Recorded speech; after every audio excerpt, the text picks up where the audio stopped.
website, which is ohioauditor.gov/FHI. I wanted to say /fiscal physical. My staff convinced me that was too many keystrokes. And that is the high level of presentation of what we've been working on. I'm glad to take any questions if you have any. Oh, please let me also introduce our chief architect. Many people have had a role in this development, but Leanna Abeley, the faculty is assistant chief deputy author, and has just done a wonderful job with all the headaches. Thank you, Leanna, for this. And if you ask any really, really hard questions, I'm going to have her come up and answer them. Auditor, do you think that this data is telling cities something that they don't already know? I mean, a lot of those cities have been struggling with state funding cuts and with county revenue streams. So what's new to them? That's a great question. And for some cities, there's nothing that will be new about this. For most cities, I think they understand the underlying numbers. After all, this is drawn from their reports. The value add for local governments is that we validated these early warning detection signs against the real world data that we had. So it's one thing to say that I know that we've had revenue cuts. It's another thing to say I know that we haven't been able to put the money we wanted into our infrastructure. It's another thing to see that how you rate against everybody else in the state. It's another thing to see historically whether the warning signs are there that you're not just going through some difficult times, but maybe heading toward fiscal emergency. Could be a question for the county and the cities. Given these numbers, what do you think when we hear the administration talking about some cities and some counties sitting on huge surpluses? From the county perspective, I think what this data is showing is that there have been a lot of difficult decisions made by county government during this recession and even coming out of it. And so it's our job to work with the state and try to figure out how do we deliver the core services in our economic environment. What is your name, please? Suzanne Delaney, County Commissioners Association Executive Director. Suzanne, do you plan on taking these numbers to the administration when you make your budget requests? We will look at this information and a whole host of other information that counties have about their financial challenges and the core services, what are driving expenditures. The opiate epidemic and the impact on justice and public safety, which is usually around 60+% of a county's budget. So there's a whole lot of things that we'll be looking at going into this next budget cycle. And how about, I'm Ken Scarrett, I'm the Executive Director of the Ohio Municipal League. This information really validates what a lot of our members have been talking about, and some of the disparity on how some of the cuts and changes in state policy have affected different communities.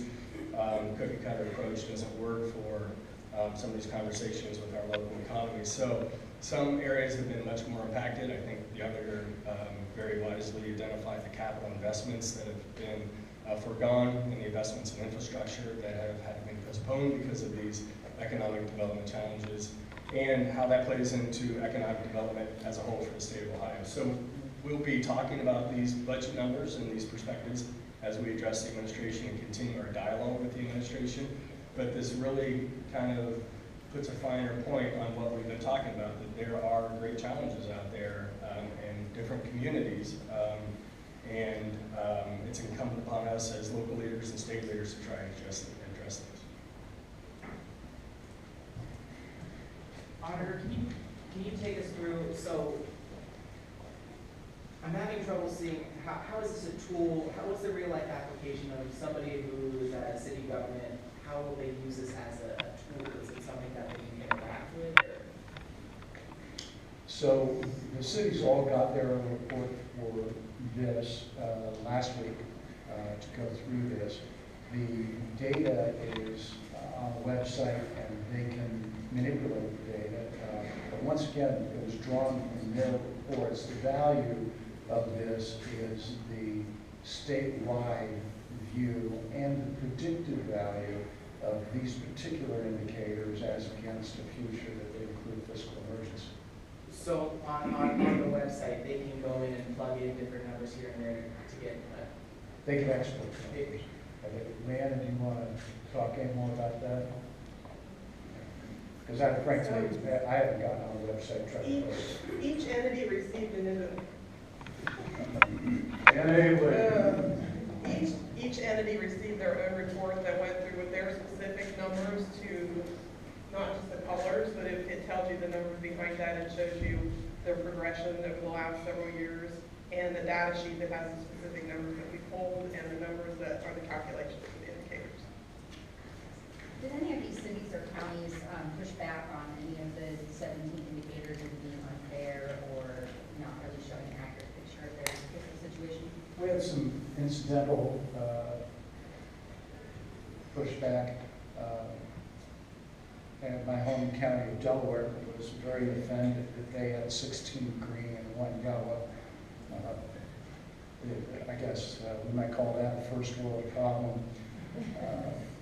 But by and large, I think the local governments understand both the value and limitations of this report and have been appreciative.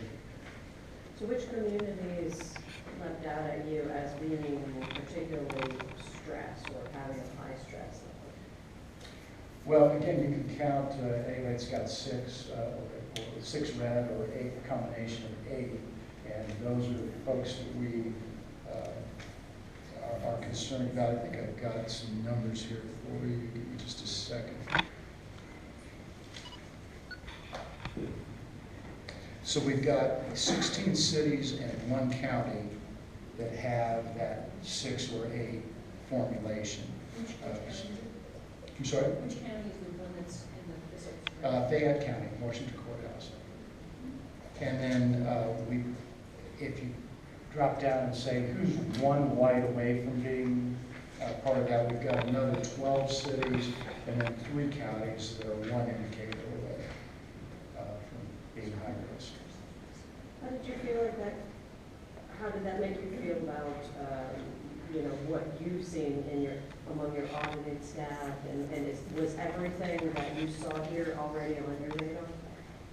No. For example, I was surprised to see Fayette County,